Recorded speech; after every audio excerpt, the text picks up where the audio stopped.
7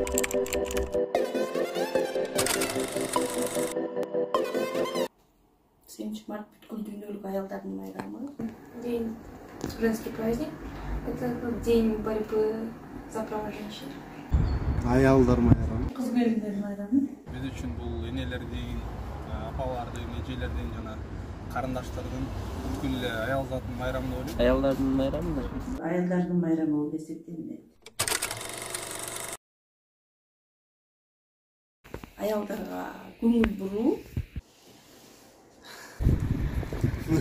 Так маалымат бүткүл. Аялдарды ушундай эзип эметкенде кыйнап ошол убакта. Менин оюмча бардык эле майрамдар майрамдалып атпайбы, ошон үчүн энелердин, жалпы эле аял заттын майрамы болсун деп эле майрамдалып калган. Кичинекей кезинен бери 8 март майрам деп келишет, бирок шарият боюнча алсак бул майрам харам деп айтылат. 8 март аялдардын эркиндиги. Анткени бул аялдардын колунда бирдей кап болсун деген койдук. Не знала, но слышала где-то. Ошол негизде чыгыш керек. Ошол жөнүндө айтып атпаймынбы? Ошол аркылуу 8 март майрамы айтылып. Клара Цеткинин тарабынан дайындалган. Ошондон бери бүткүл дүйнө жүзү ушул майрамды майрамдашат.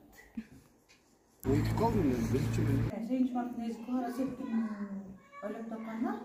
Ошол тарыхы жөнүндө унутуп калдым, бирок маалымат уккам.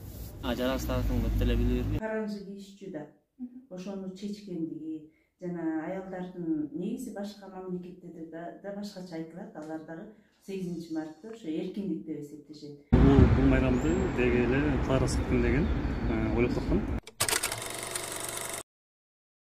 Жакшы эле майрам, мага жагат 8 март. Жакшы мааниде аялдар майрамы. Бул майрам мен үчүн өтө деле маанилүү эмес, бирок мындай ойлойм. Бул кыздардын эмес, бул боюнчасы энелердин, апалардын майрамы болуш керек деп. Бул майрам аябай жакшы, жаз майрамы, аялдардын майрамы, бардык энелердин, кыздардын ошону менен өзгөчө. Аябай чоң маани. Анткени аялдардын майрамы. Мындан чечкенде менин эжем бар, ата-энем менен бар.